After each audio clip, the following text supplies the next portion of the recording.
año 2006, siendo las 10:42 de la mañana. Nos encontramos en el Archivo General de la Nación, en el área de audiovisual, para compartir con el señor Anulfo Reyes, del Frente Guerrillero Gregorio Luperón, dentro del marco del proyecto Voces del 14 de julio.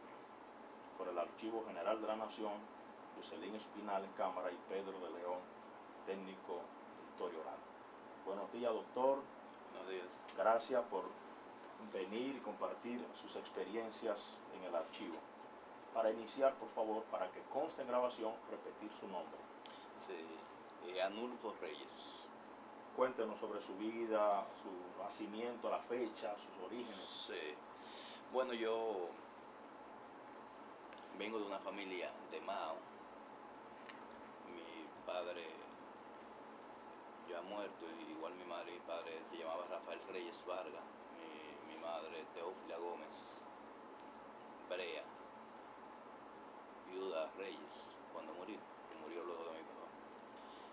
Una familia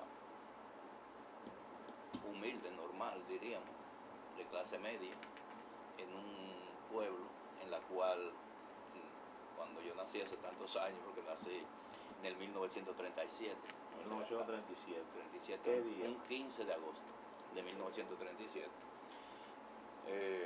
O sea que cumplí, ¿verdad?, en agosto 69 años. Pero en ese tiempo, Mao era, diríamos, un pueblo más campo que pueblo. O sea, en ese tiempo no existía la droga, no existía nada. O sea, que uno se crió con mucha costumbre hogareña.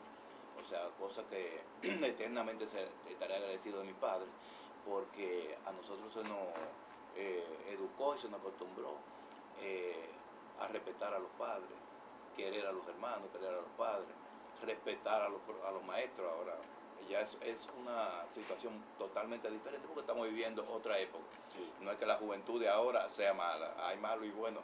Anteriormente también había malos y buenos, pero sí, en mi familia trataron y lograron educarnos con mucha moral y mucha unión familiar. Yo diría que de las cosas que nosotros más le agradecemos a nuestro padre es, sobre todo a la mamá de nosotros. Yo decía, cuando ella murió, que yo hablé, yo decía que una de las cosas que, o sea, más le teníamos que agradecer a nuestra madre es la unidad familiar. O sea, nosotros, los hermanos, nos hemos mantenido muy unidos, y entonces eso ayuda mucho en todos los aspectos de la vida, porque la sociedad comienza en la familia. Si hay una familia con disfunción, realmente los miembros de esa familia también actúan así en la sociedad. A nosotros se nos educó en la honradez, en la moral, en el trabajo, en el respeto a los mayores. Todas esas cosas ayudaron mucho. Nací, como tú sabes, en la era de Trujillo, plena dictadura, en el 37. Mi padre, a pesar de que lo mantuvo como un secreto que nosotros ya después de grande fue que supimos, porque en ese tiempo ya, cuando la dictadura comienza ya a fincarse y a reprimir, pues las familias que eran anti-trujillistas, los padres se cuidaban mucho de ni siquiera hablar delante de los muchachos. Cualquier miembro de la familia que luchara contra Trujillo era una desgracia, para la desgracia en el aspecto físico y para toda la familia, porque era la época. Ustedes, por ejemplo, no pudieron vivir esa época. Yo les decía, a veces hablando así con muchachos jóvenes, que ellos no entienden lo que es una dictadura. El hecho de que cuando caía una familia en desgracia, a veces andaban buscando parte de esa familia, o a tal o cual, y no era capaz ni de esconderse siquiera, porque el esconderse significaba la muerte para varios de la familia o todos de la familia. Entonces mi papá yo le decía, mantuvo un secreto, siempre, o sea, en mi casa no se hablaba, ni se hablaba a favor, pero tampoco se hablaba en contra de Trujillo.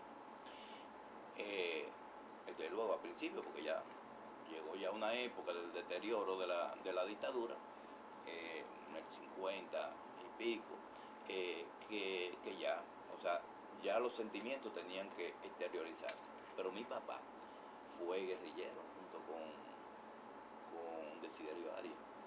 O sea, él luchó cuando el lanzamiento guerrillero de Desiderio Arias en Mao. Y fue un movimiento en el cual fue aplastado. Y producto de eso murieron muchos. Los que no murieron, pues tuvieron que plegarse necesariamente al régimen, sin una posición necesariamente activa. Pero mi papá participó.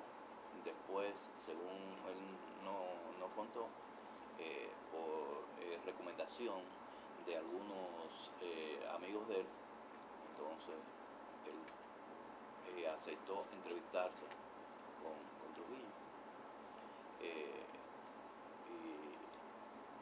Y expresarle, según él me dice, fue a través, o sea, cuando él se entrevistó, a través de Trujillo era muy gallero, le gustaban mucho los gallos, y él tenía un gallo, porque mi papá era gallero también, tenía un gallo muy bueno, y él se interesó en el gallo. Ese gallo es de Fellito, como le decían Fello, de Fellito Reyes, de lo que tiene mejores gallos aquí. Y entonces él le mandó a decir que cuánto valía el gallo. No, yo se lo regalo, porque eso, cuando tuviera un gancho, ¿cuánto vale eso? ¿Entiendes? Podía valer todos los cuartos del mundo, o podía no valer nada, o un valor sentimental. Y él le regaló el gallo, y entonces ahí medio hablaron, y él le dijo que no, que él no le negó, que estaba con Desiderio, pero que ya muerto Desiderio, él ya no tenía ningún tipo de problema con el rey. Pero eso, para que tú veas lo que es en ese tiempo la dictadura, mi papá nunca nos lo dijo a nosotros, nunca, pero tampoco en mi casa se hablaba de Trujillo a favor ni nada.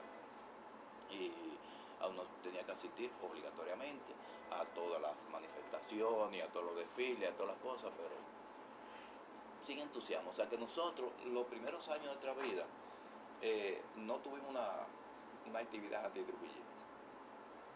O sea, más o menos ya, yo recuerdo, ya yo como ya estudiante, yo comencé a estudiar en la universidad en el 1956, comencé a estudiar medicina. Yo tenía 18 años.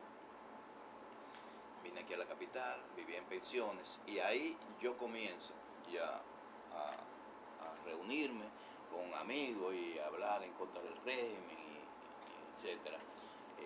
No con una actitud militante, porque no fui un militante antitrujillista.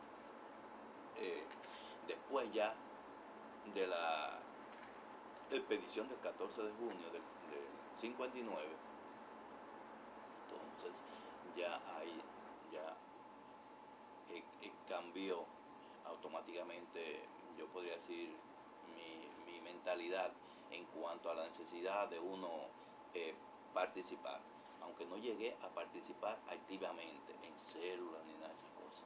O sea, yo vine ya a participar abiertamente en política ya con luego del ajusticiamiento de Trujillo, ya con el 14 de junio, o sea, militantemente.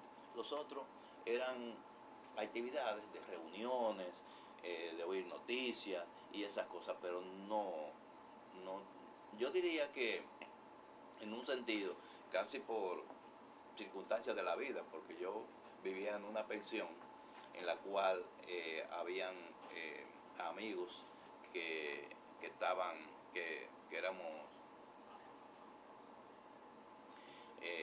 o sea, que éramos compañeros, y después me fui al segundo año, me fui a vivir a San Cristóbal, a trabajar en el hospital, porque en ese tiempo se permitía que los estudiantes fueran practicantes, los estudiantes de medicina fueran practicantes. Y entonces ahí me desvinculé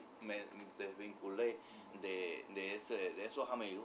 Por un tiempo me fui a San Cristóbal y ellos sí participaron en célula. Estaba el hoy ingeniero Monero, estaba Adolfo Franco, estaba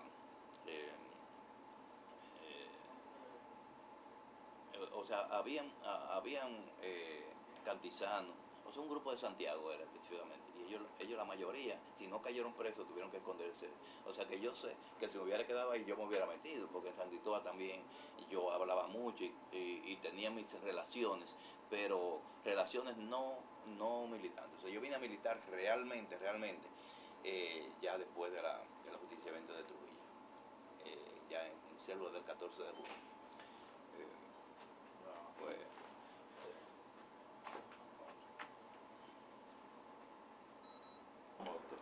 pues sí, entonces, como te dije, vine a estudiar en el 1956 medicina.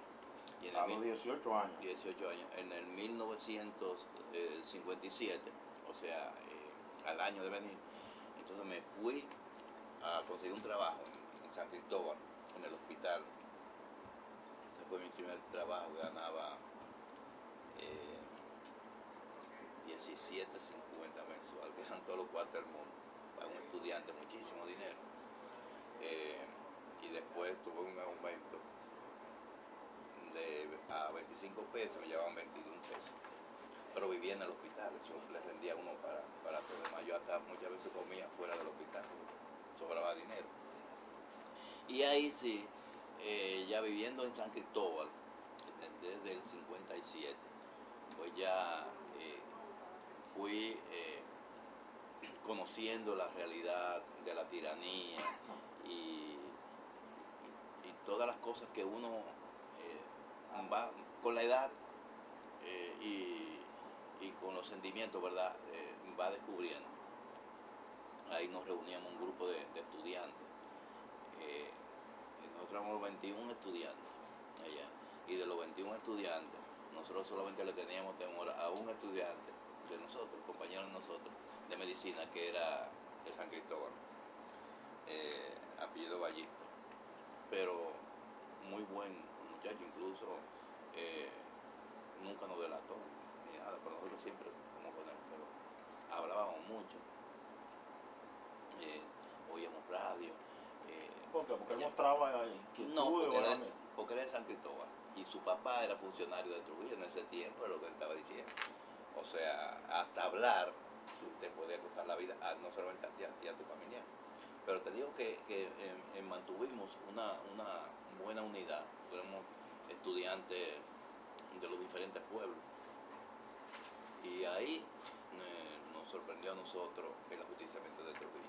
Estaba yo cuando eso todavía no me había graduado, porque yo me gradué en el 62. En el 62, a los 6 años, en ese tiempo, usted no podía repetir, ni tenía que repetir, porque nada más existía la Universidad de Santo Domingo, hoy autónomo, la UAS. Nosotros fue el primer grupo que se graduó de medicina, ya siendo autónoma la universidad. Así que nos graduamos al año del ajusticiamiento de Trujillo. Y ya nosotros participábamos, pero como te dije al principio, no organizadamente. O sea, ella justamente, ya después del ajusticiamiento de Trujillo, entonces yo me organizo en el 14 de junio, viviendo en San Cristóbal. Yo fui miembro del comité central de San Cristóbal, fui de los que organicé el 14 de junio. ¿Cómo fue su ingreso? Ya oficialmente, el 14 de junio. Y oficialmente, o sea, en ese tiempo ya, después ya del ajusticiamiento de Trujillo, que sale Manolo de la cárcel y todo comenzó a organizarse todo eso, fue una avalancha porque uno pudo expresar todos los sentimientos, todo el odio hacia la tiranía. Éramos extremadamente jóvenes, teníamos 20 y pico de años, o sea que uno comenzaba a leer abiertamente, ya uno comenzaba a discutir, ya venía ya una lucha de clase y una lucha política. Y ahí yo tuve mucha participación activa. Yo fui de los principales organizadores del comité central y estuve en el comité central de la provincia de San Cristóbal hasta ya mi integración a los movimientos guerrilleros. Nosotros desde que ingresamos, desde que formamos el 14 de junio allá, nosotros siempre pensamos, porque eso fue el pensamiento y fue el sentimiento y fue en lo que se nos educó. O sea, nosotros desde un principio nos dábamos cuenta que de la única manera que nosotros podíamos golpear duro a los remanentes del trujillismo era organizándonos y viéndonos a la montaña. Antes de eso, nosotros ya participamos en muchas actividades, ya con el ajusticiamiento de Trujillo, en la lucha contra los palearos, no en San Cristóbal, porque como San Cristóbal queda tan cerca de la capital. Yo venía todos los días a estudiar. Yo pasaba el día entero en la universidad y los barrios, en la lucha contra los paleros, o en la organización de política de uno. Tuve una participación muy activa en el enfrentamiento el 20 de octubre en la calle Payat. Yo estuve justamente en la casa número 55, que era de un amigo mío de Bobby Polanco, en la cuarta planta de esa casa, sin salida, y fue la casa donde se metieron las fuerzas represivas, comandada por capitán Herrán, decían el Diablo Rojo o algo así, Herrán, y Lozada, que era teniente cuando eso, teniente Lozada y el capitán Herrán. Y ahí habíamos un grupo, de los grupos más destacados, porque era el que, nosotros estábamos en una posición muy especial, porque era una casa muy alta. En ese tiempo, en la calle Payá, todavía uno ve casas a máxima de 2 pisos. Y entonces nosotros pasamos el día entero tirándole piedra a la policía y boceándole esas cosas. Entonces la policía se metió y nosotros no teníamos salida, porque era una cuarta planta, tenía una sola salida por la parte de adelante. Y ahí fue que mataron a Tirso Roldán Vargas Almonte. Se ha dicho siempre, y yo he oído así, que en la calle Payá, que mataron muchísimo. Ahí mataron 2, mataron a Tirso Roldán Vargas Almonte, que lo tiraron de la azotea, de allá de la azotea de la cuarta planta, un muchacho joven. Y otro muchacho, no recuerdo exactamente el nombre, pero no sé si era de La Vega o de Bonao, yo sé que no era de la capital. Esos 2 solamente, pero no, ahí sí. A nosotros nos agarraron, a mí me agarraron, porque la policía entró, rompió la puerta y nos agarró a todos los que estábamos ahí. Eran más o menos como algunos 12 que estábamos ahí. Nos dieron muchísimos golpes, y de ahí entonces, heridos, nos llevaron al Marión. Allá en el Marión nos cosieron. A mí tengo como 9 cicatrices más o menos en la cabeza. Que ahí fue la famosa palabra de Balaguer. Al día siguiente, sean mis palabras para felicitar a las Fuerzas Armadas, que sé cuándo, y la policía, por el comportamiento cívico, que nosotros estábamos en el Marión cuando eso, sin una boceadera y una cosa, y de ahí nos soltaron, o sea que no nos llevaron presos ni nada de eso. Eso fue en el 20 de octubre. Después me organicé ya en el 20 de octubre. Ya, yo vivía en San Cristóbal, pero yo pasaba más tiempo aquí en la capital que en San Cristóbal. Me organicé en el 20 de octubre, que era un grupo estudiantil, en recordación a ese movimiento y a esa represión del régimen y de los remanentes trujillistas. Y luego entonces, ya del 20 de octubre, que fue la otra organización, ya vamos a decir, no política como para partidista, porque no era un partido, era una agrupación. O sea, nosotros compartíamos eso con el 14 de junio. Tuve una participación muy activa como estudiante ya al final, y ya después como médico, que me quedé en San Cristóbal porque hice la pasantía en San Cristóbal, y entonces ya tuvimos una participación muy activa. Nunca estuve preso, muchas veces me estuvieron buscando, había muchas amenazas, pero de amenazas no pasaban, uno tomaba sus medidas y esas cosas, porque San Cristóbal, a pesar de que es un pueblo muy bueno, porque la gente siempre dice, San Cristóbal no, pueblo trujillista, no era así. En San Cristóbal había mucha gente que no eran trujillistas. Yo podría decir que quizá más hasta que en muchos pueblos, porque San Cristóbal vivió la tiranía directamente. O sea, porque Trujillo no tenía reparo, no, porque este es mi pueblo, no, que estaba en contra de él, ¿entiendes? Trujillo lo perseguía duramente. Y es decir, que hubo persecución en San Cristóbal, pero claro, represión. muchas veces, ya después que ya la persecución, ya cuando el gobierno ya de Bosch y esas cosas, ya había salido Balaguer y todo eso, pues también entonces intensificó mucho la represión. De ahí, de San Cristóbal, entonces ya nosotros comenzamos ya a organizar la guerrilla. Yo era el encargado de la formación del equipo médico de la guerrilla, de todos los frentes, los 6 frentes guerrilleros, en cuanto buscar, preparar los equipos de medicina, las pinzas y todas esas cosas que nosotros lo conseguíamos con los médicos. Fue poco, yo diría, lo que se compró, porque eso lo conseguimos nosotros con laboratorio y todo eso. ¿Eso fue a nivel de frente o a nivel general de toda la guerrilla? A nivel general, pero a nivel de frente, porque en cada grupo, en cada frente tenía un médico, entonces ese médico se ocupaba de organizar su equipo, el equipo que iba a llevar. Pero por las facilidades que yo tenía, o sea, fui, vamos a decir, de los que más pude conseguir medicina y otro casa y esas cosas, y entonces se le distribuía a los otros. ¿Cuál era el botiquín, vamos a decirlo así, lo requerido para la guerrilla en este caso? Bueno, mira, nosotros por ejemplo llevamos antibióticos,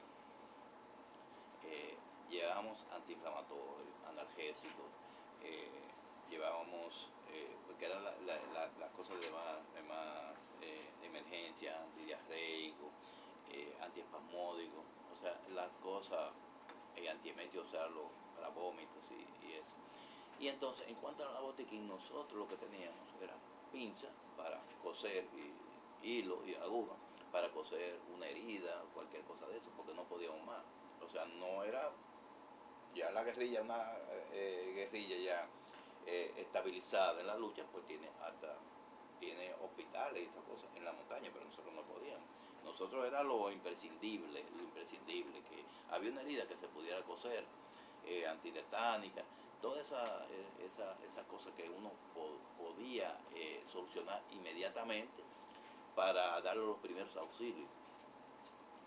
Pero, y nosotros llevamos a los frentes, llevamos depósitos de medicina y todas esas cosas, porque uno podía cargar con toda la medicina que uno iba a necesitar en eso, y uno sabía que inmediatamente se comenzaran los frentes, pues durante un tiempo no íbamos a tener facilidades para nosotros buscar nada que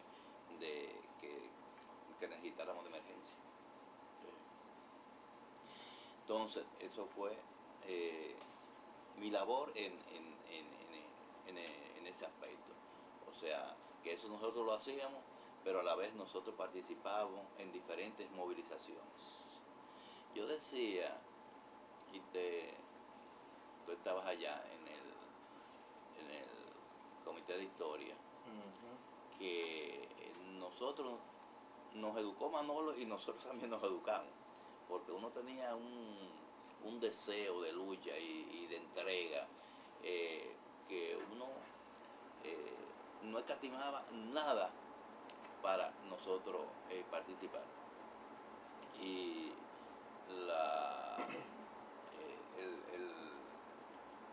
nosotros llegamos a una situación en la cual no creíamos en las elecciones.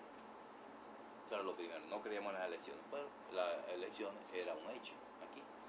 Yo recuerdo que muchas veces entre nosotros, o sea, habían dos candidatos, vos y Viriato. Al principio Viriato Fiallo tenía más fuerza que Juan Bosch, por el hecho de que estaban las clases poderosas apoyándolo en todos los aspectos. Juan Bosch vino con una política totalmente diferente y pueblerina, o sea, con un lenguaje que el pueblo no entendía. Y con la famosa discusión, un enfrentamiento con el padre Láutico García, Juan Bosch dio un salto increíble en eso. O sea, ya se veía que Juan Bosch iba a ganar. Y yo recuerdo que algunos de los compañeros decían, no, mejor que gane Viriato, porque así se intensifica más las contradicciones y nosotros entonces podemos, o sea, para que tú veas hasta dónde llegaba uno en eso.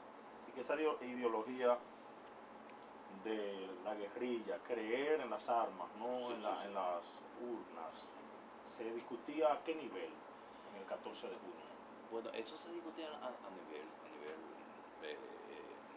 de la dirección principal, tanto del comité central, encabezado por Manolo, como de los otros comités. O sea, porque a nosotros nos educaron así. Aparte de eso, de que nosotros vivimos en la época en que Fidel Castro triunfa en Cuba y a través del grupo armado de las guerrillas, y imagínate, era una influencia demasiado grande que nosotros teníamos, la cercanía con Cuba. Pero en América Latina, en la mayoría, si no en todos los países de América Latina, hubieron levantamientos, y en algunos países hubieron más de un levantamiento. Aquí mismo hubo levantamientos, porque el MPT también se levantó también al margen de lo del 14 de junio. O sea que nosotros creíamos realmente en la guerrilla. Es muy diferente. Por ejemplo, nosotros pensándolo ahora, podríamos decir, vemos cantidad de errores que nosotros cometimos. Errores increíbles. Pero en la época en que surge ese movimiento guerrillero, también la policía y las Fuerzas Armadas también cometían cantidad de errores. O sea, ahora fácilmente la comunicación ahora mismo está muy tecnificada. No era tan fácil en las Fuerzas Armadas comunicarse y coger intervenciones de nosotros hablando por teléfono, esas cosas en ese tiempo. O sea que también nosotros muchas veces, y te digo esto porque también ha habido la idea como de que nosotros fuimos unos corderitos, mancitos, que los yanquis lo preparó todo y las Fuerzas Armadas todo y nos fue llevando como o sea, como a un chiquero, poniéndonos todo muy fácil. No fue así. No fue así. Además que las luchas políticas no son así. Para los yanquis y para las fuerzas retardatarias, lo mejor es que no haya lucha. ¿Entendés? Ellos no le ponen suave a nadie, a nada eso. O sea, no es como las luchas revolucionarias o la lucha política, no se dirigen, bueno, acá esto está así, así, así, y lo vamos a llevar ahí. No, son circunstancias que surgen, ¿entiendes? Y además están los sentimientos de diferentes tipos de personas. Dentro de las Fuerzas Armadas hay también militares que son trogloditas, que son asesinos, hay otros que no lo son. O sea que hay diferencia en ese aspecto. O sea, no es que mira, las Fuerzas Armadas hizo esto, ¿no? En las Fuerzas Armadas hay militantes muy discretos y también hay chivatos. Y en las Fuerzas Armadas hay algunos que son muy puros en su política represiva y hay otros que no. O sea que conscientemente no están de acuerdo con eso y se alían con las otras fuerzas. O sea que para uno analizar el levantamiento, el movimiento guerrilleros del 14 de junio. Hay muchas cosas que hay que hacer. Y decía yo ahí en el comité de historia que, porque es algo que lo oigo hablar, como de que Manolo cayó en una trampa y que Manolo no quería participar ya en la guerra, que el movimiento 14 de junio se fuera a la guerrilla, que eso fue ya impulsado por un grupo, o sea, de izquierdistas dentro del movimiento que lo llevaron a eso. Eso no es cierto. Eso no es cierto. Manolo todo el tiempo fue el que mayor impulsó ese movimiento, conscientemente, uno mismo. Y nosotros no era que pensábamos que, no, que vamos a ir y no nos van a matar. Es más, uno pensaba en un % más elevado de que uno iba a ser una víctima a que uno podía salir vivo de esto. Porque los sentimientos revolucionarios e ideológicos de uno o sea, lo llevaban a pensar en eso. Nosotros, toda la represión, toda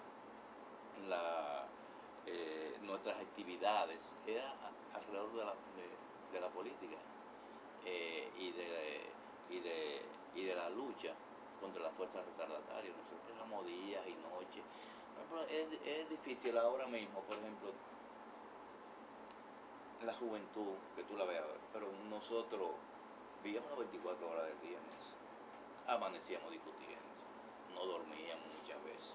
Y ya no que tiene que salir para Santiago, que tiene que salir para el Ceibo, para Mao, para el campo. O sea que, pero lo hacíamos no, era porque nos mandaban, no que nosotros queríamos ir. O sea, yo digo que fue una época muy bonita y que uno tiene que estar agradecido de haber nacido en esa época, porque ya es imposible. O sea, los que nacen ahora, por ejemplo, no viven esa experiencia que nosotros la vivimos. Nosotros vivimos un régimen, vivimos la caída del régimen, vivimos la caída de los remanentes, la lucha, todas esas cosas. Muy importante, muy triste, porque cayeron muchos revolucionarios que eran más que hermanos de uno. Pero con mucha satisfacción, como te decía, de haber participado en eso. Entonces, de ahí yo me quedé en San Cristóbal a hacer la pasantía, que como es ahora es obligatorio, o sea, durante un año, ya preparando eso. Luego del golpe de estado de Juan Bosch, ya entonces yo salí de San Cristóbal. Salí sin renunciar, porque imagínate, yo saliendo y buscándome en el hospital, ya me vine aquí a la capital, ya terminar, ya de integrarme más a los aprestos, ¿verdad?, de preparación de las guerrillas, y ya me quedé aquí en la capital. Hasta ya el inicio, ya yo era médico, ya yo tenía un año y pico ya de médico, y entonces ya se organizó todo. Entonces, en la guerrilla, a mí me tocó el Frente Gregorio Luperón, a pesar de que en principio se habló de que yo participara en Manaclas, porque era el más importante, era donde estaba Manolo, pero estaba también un hermano mío, Rafael Pitifi, que ya ustedes lo entrevistaron, que tenía mucha experiencia militar. Era de los pocos que tenía experiencia, porque él fue guardia, porque él era muy buen pelotero, segunda base. Y en ese tiempo, el equipo de Ramfield, de la Fuerza Aérea, era el mejor, y él buscó los mejores muchachos, pero era obligatorio engancharse a la Fuerza Armada, cosa que mi padre nuestro nunca estuvo de acuerdo, pero tampoco lo impidió. Aparte de eso, a Rafael le gustaba la pelota, y era de la única manera que podía destacarse en ese tiempo en la pelota. Entonces él fue militar, y ahí eran peloteros, pero eran militares también. Y entonces pues adquirió mucho conocimiento de preparación en cuanto a lo militar, puramente militar. Aparte de eso, era muy fuerte, joven, con mucho valor. Entonces Manolo le interesaba que Rafael estuviera allá. Entonces, como no podían estar dos hermanos en el mismo frente, entonces a mí se me mandó para otro frente, y entonces mandó ahí al doctor Cabrera, justamente de Montecristi, que fue de lo que murió, de lo que mataron allá en la guerrilla. Al designárselo usted al frente Gregorio Luperón, ¿cómo le dan la noticia? ¿Con quién usted tiene que hablar entonces? Bueno, entonces el Gregorio Luperón, el frente, Sí. se designó a Juan Miguel Román como comandante, que era miembro del Comité Central del 14 de junio, y como su segundo estaba Soto de Peña Jaque, que fue que murió ya en la Guerra de Abril, pero en San Francisco. Soto de Peña Jaque era el encargado directo en Santiago y era de los mejores militantes que tenía el 14 de junio, con mucha capacidad. Él era abogado, mucha capacidad, sumamente valioso y de mucho valor. Soto era una persona muy humilde, muy entregada. Ahí entonces ya nosotros nos fuimos a Santiago, ya después que se preparó todo, ya que la guerrilla tuvo varios intentos de salir. Ya al tercer intento fue que se pudo, en uno que ya estábamos preparados, porque Manolo tenían que trasladarlo y había problemas. Después la muerte de Kennedy, que uno mismo no sabía qué era lo que pasaba, también se retrasó hasta el 28 de noviembre, que ya eso ya se planificó todo. ¿Dónde está usted en espera del momento de la... Allá yo estaba en donde la familia, a José Ramón Haddad y su esposa, doña Asunción. Ahí yo viví ahí casi un mes, porque ya nosotros estábamos preparando, nos fuimos desde antes, ya todo eso. De ahí compartí con varios compañeros de otro frente, del que en mayor intimidad hice fue con Alfredo Peralta, de La Vega, que lo mataron en Manacla. Me hicieron muy amigo. Incluso mi hijo varón se llama Alfredo, por él. Y a mí, como seudónimo, después ya de la guerrilla, a mí ya en el partido era Alfredo, que mucha gente me dice Alfredo todavía. Y entonces yo le puse a mí, le puse un compañero extremadamente valioso, muy bueno, muy bueno. Entonces ahí era que nosotros estábamos, hasta ya comenzar. Aprovechamos un juego de pelota a la salida del juego de pelota, o sea, para que salían muchos vehículos y cosas, para nosotros nos quedamos, como nos fuimos como eso de las 8 de la noche, y nos metimos debajo de un puente que está antes de llegar a Santiago, un puente seco. Ahí nos metimos nosotros hasta esperar. Ahí arrancamos nosotros ya, junto con el juego de pelota, buceando y esas cosas. Ya después que ya salimos de Santiago. ¿Usted dice en el puente, usted estaba solo o andaba otro compañero ahí? No, estábamos todos los compañeros. Todos ya, reunidos. Reunidos ahí para ya, o la gran mayoría, para entonces salir de ahí abajo. Un vehículo ya estaba el plan para que lo pasara a buscar. Estaba todo, el plan, eran varios vehículos, estaba todo el plan hecho. Ya después que salimos de Santiago, ya Juan Miguel Román dio la orden, sacaron las armas, y digo, bueno, aquí ya estamos en guerra, o sea, cualquier intervención o cualquier contratiempo que haya, ya tenemos que resolverlo nosotros. Era un grupo, de los grupos más grandes, nosotros éramos 27 o 28, un grupo enorme. Fue de los primeros errores que nosotros cometimos, un grupo muy grande. Segundo error que nosotros cometimos fue la llegada. O sea, nosotros nos cogió ya el amanecer sin haber llegado al sitio donde nosotros, que era el Limón, íbamos allá. Tuvimos que quedarnos esa noche, nos quedamos ya, o sea, los vehículos nos dejaron en un sitio que no era el acordado por confusión. Entonces tuvimos que caminar muchísimo, muchísimo. Cuando ya se estaba amaneciendo, entonces nos quedamos en una montaña, ¿no? Ahí nos ocultamos. Ya eso de tarde ya era.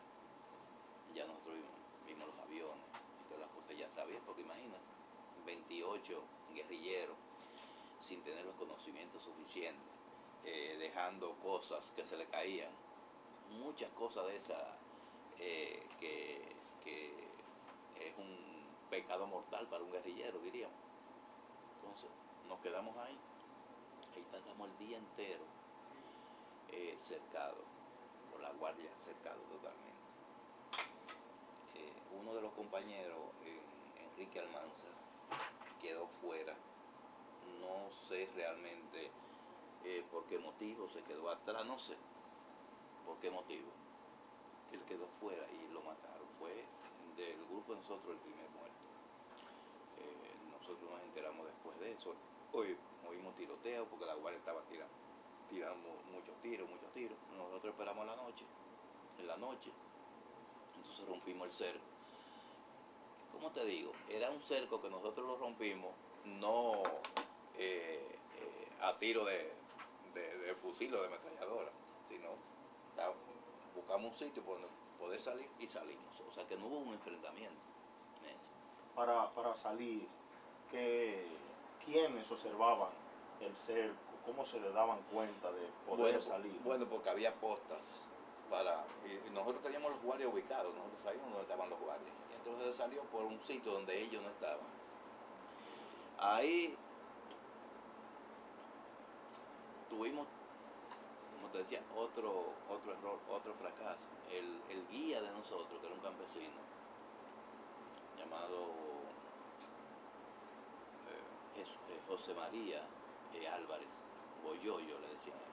José María o Jesús María, yo creo que José María Álvarez, le decían Boyoyo, un campesino muy firme, muy bueno. Era el Boyoyo. Guía, Boyoyo. Él era el guía de nosotros. ¿Lo iban a encontrar en un lugar determinado o él subió con ustedes? Él subió con nosotros. Okay. Nosotros nos estábamos desplazando muy lentamente. Imagínate, no estábamos a la altura física de un campesino que lo conoce todo. Él iba adelante, nos corregía y esto y lo otro. Y llegó un momento en que parece ser que esta gente no avanza, esto es algo que va a fracasar, esto no tiene salida, que vio. Yo viéndolo así, realmente, lo que pudo él haber pensado, y entonces él salió adelante, esperaba adelante, que no se desaparece, y nos quedamos nosotros sin guía. Pasamos entonces una situación bastante difícil. Después porque Boyoyo fue un tipo muy firme, tuvo una debilidad. La causa no te la puedo decir, yo te puedo decir, oye, es un campesino que se está dando cuenta, que vive y se está dando cuenta, o sea, que va con un grupo de muchachos que no, pues jóvenes, que no, óyeme, que no tienen las condiciones suficientes. Y él dijo, bueno, acá, se desgaitó. Nosotros seguimos y nosotros llegamos al segundo día de nosotros estar allá, fue que nosotros llegamos caminando al sitio donde nos tenía que dejar los vehículos. Caminábamos de noche, dormíamos de día. Siempre tuvimos muy cerca las Fuerzas Armadas, siempre las tuvimos cerca. Nosotros incluso en las postas que hacíamos, nosotros veíamos los movimientos, nos tiraban muchos panfletos, los aviones, diciendo que nos entregáramos, que no iba a perder la vida, que haciendo todos los ofrecimientos que nosotros desde luego no le íbamos a hacer caso. Eso. Estaba una época lluviosa totalmente, una situación bastante difícil para uno. Yo recuerdo también, para mí particularmente fue bastante doloroso, porque como médico, yo era guerrillero, pero era médico también. O sea, era que tenía que estar al tanto de todos los problemas de salud de la persona. Y dentro de nosotros estaba una persona en Santiago sumamente destacada, muy revolucionario, que,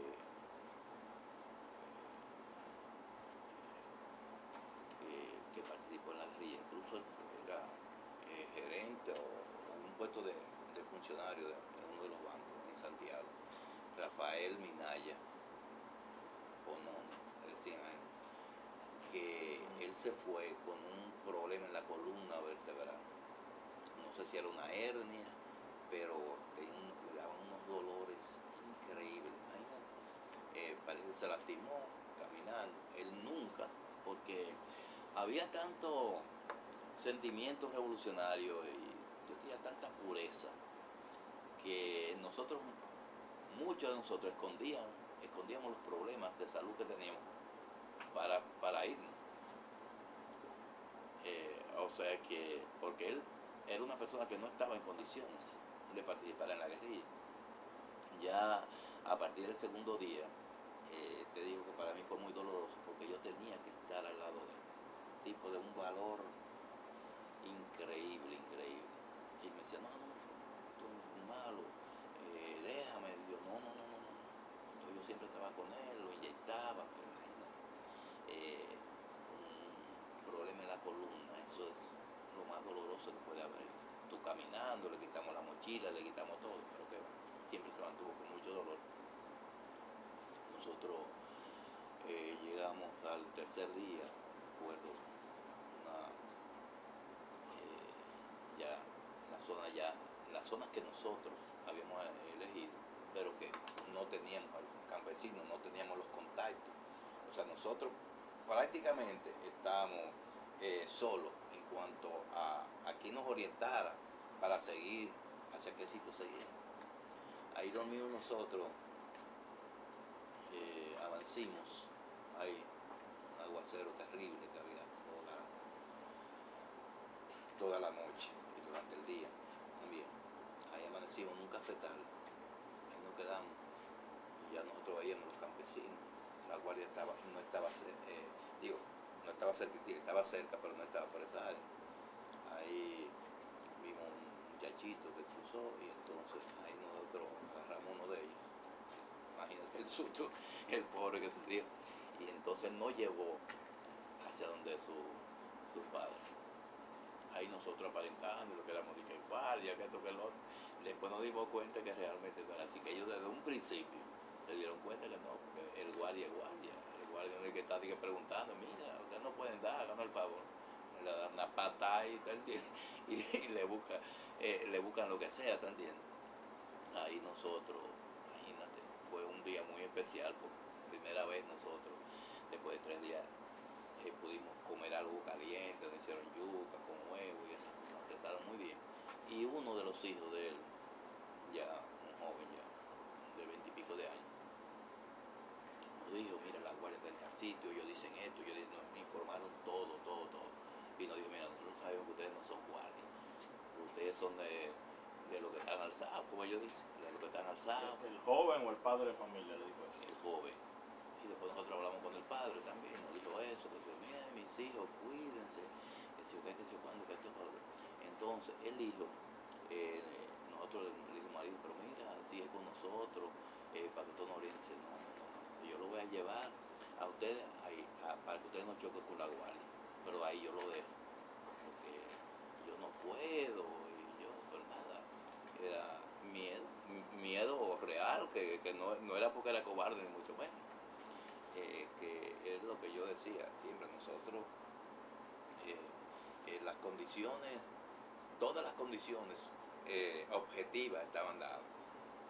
La miseria, el hambre, la explotación, pero las condiciones subjetivas no estaban dadas. O sea, cuando uno se integra a un movimiento revolucionario, tal cual sea, no importa, puede ser armado o no armado, usted tiene que tener conciencia real de la necesidad de usted integrarse a eso, de lo contrario no se integra. no porque usted sea malo que sea bueno, no es en eso que estamos hablando, es el hecho que usted tiene que tener. Cuando uno va y desarrolla un movimiento guerrillero en la cual uno cae bruscamente en un sector de campesinado, no tienen, ellos decían, no, usted lo van a matar todo, porque que imagina, son demasiados guardias, ustedes no tienen manera de usted salir vivo. Y fue uno de los principales errores que nosotros cometimos, porque yo mismo, por ejemplo, en varias ocasiones, en Manacla, también justamente, yo me pasé semanas curando, examinando a los pacientes, a los campesinos, dando medicina, andaba en una de las ocasiones fui con el doctor Pérez Payá, Luis Pérez Payá, que murió, un gran revolucionario, dentista, entonces sacando muelas y esas cosas. Hicimos muy buena relación, pero eso no es, te ofrecen todo, pero de integrarse políticamente en movimiento, está de aquí a la luna. Este muchacho nos sacó, nos llevó al sitio y dice, mira, aquí, por aquí, ustedes se van y salen a tal sitio, derecho, porque la guardia está en este sitio. Y ahí nos despedimos, nos dejamos. O sea, fue la experiencia, te digo, nosotros tuvimos experiencia de persecución de campesinos que delataron, que otras guerrillas, otros frentes guerrilleros lo tuvieron. Nosotros no tuvimos esas experiencias negativas. Sí, que yo, como te acabo de decir, lo justifico por el hecho de que no había una conciencia política e ideológica de esos campesinos para integrarse, que son los fracasos que se cometen en la mayoría de los movimientos armados, porque los movimientos armados, a diferencia de los movimientos pasivos, ideológicos, el movimiento armado está en juego directamente a la vida tuya. Entonces usted puede pasar un día, 2 días, 3 días discutiendo y hablando. Usted puede estar de acuerdo o no puede estar de acuerdo, pero es más fácil usted integrarse a eso que cuando usted dice, se coge un fusil y vamos. ¿Tú entiendes? Usted está poniendo la vida.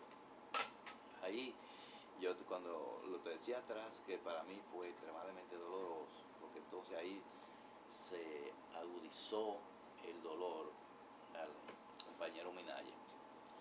Yo dormía con él, nosotros dormíamos arropados en una misma frazada, con un plástico por la lluvia. El papá de los compañeros muy revolucionarios, Rudy se llama Minaya, y Teacher, la hembra Minaya, casado con doña Chea Rancière, diríamos de los pilares del 14 de junio en Santiago. Y él, ya nosotros, imagínate, ya la guardia está cerca, uno tenía que activar, y me decía, no, deja, Anulfo, que ustedes están poniendo en peligro su vida. Digo, no, de ninguna manera, ni yo ni ninguno de los otros. Eso fue ya el 4.º día. Ahí nosotros llegamos ya al firme de una montaña. Llegamos ya, estaba amaneciendo y teníamos necesariamente, porque de día era imposible que tú caminaras. De día caminaba la guardia, pero porque la guardia hacía lo mismo. Ellos de noche se encuevaban y no salían. De noche uno tenía la oportunidad de salir. Y ahí nosotros, él y yo, nos quedamos en la parte más arriba de la montaña, que bajaba así. Entonces nos distribuimos, pero como al día siguiente íbamos a seguir caminando o en la noche, ¿verdad? Entonces, para que él no tuviera que subir, otra vez nos quedamos ahí. Lo que más cerca de la posta estaba yo, que era un compañero, apellido Escaño, de Puerto Plata, que era también de los pocos que estaba entrenado, fue entrenado en Cuba, muy bueno. Félix Jerónimo Escaño Peña. Félix Jerónimo Escaño. Él estaba como posto cerca de nosotros, cuando amaneciendo, o sea, la guardia nos cercó. Él detectó eso y mató a un guardia. ¿Y eso a principios de diciembre? Sí, a principios de diciembre. Ya era 1 de diciembre. 1 o 2 de diciembre. Él mató al guardia. Imagínate. Ahí tiroteo que se armó, fue increíble. Yo estaba con Minaya, fue la última vez que lo vi, porque, imagínate, es la situación que usted tiene que salvar su vida rápido. Yo le dije, Minaya, tírate. No, que le decían a él, la guardia, tírate. Yo me tiré y nos separamos. Y a él lo mataron. Mataron a Escaño y después lo mataron a él también. No sabemos cómo. Pero imagínate, él con el dolor no tenía la agilidad que yo tenía para desplazarme. Ahí pasamos nosotros prácticamente el día. Esa gente cercando, hablando por altoparlantes, tirándonos granadas y cosas, pero nosotros estábamos bien resguardados, porque ellos no se acercaban, la aviación y todas esas cosas, pero de ellos físicamente no se acercaban. Los que quedaron más abajo, que era Juan Miguel Román, que era el comandante, estaba Monchi Valerio, Ramón Valerio, estaba Bacho, estaba David Jacobo, había un grupo que estaba más abajo. Esos pudieron escaparse del cerco porque no estaba formado totalmente abajo. Ellos escaparon. Después Juan Miguel Román llegando a Santiago, ya después de mucho recorrer y esas cosas, entonces ahí lo agarraron. Los otros, Bacho, ni David Jacobo, ni eso, ellos pudieron llegar. Entonces ahí, ya después de varias horas, ya que no había posibilidad de nosotros ni romper el cerco, ni tampoco había posibilidad de nosotros seguir enfrentando a los guardias. Entonces se determinó entregarlo. Ahí entonces... ¿Dónde estaban ustedes? Guareciéndose de esos ataques y de ese encuentro militar, cerca de una peña, entre las rocas, entre los árboles. Nosotros estábamos entre los árboles porque era un terreno muy irregular, ¿verdad? Entonces entre los árboles, en la parte de abajo, pero estábamos muy separados, como quedamos prácticamente. Después entonces arrastrando, pues ya uno pudo ya tener contacto con los otros, y entonces determinó ahí que pues, entregarnos. Nos entregamos. Hubo uno de los militares, un capitán, no sé el nombre, que estaba histérico porque le había matado, o sea, nosotros le habíamos matado un guardia de ellos, militar, y él lo que quería era fusilarnos a todos nosotros.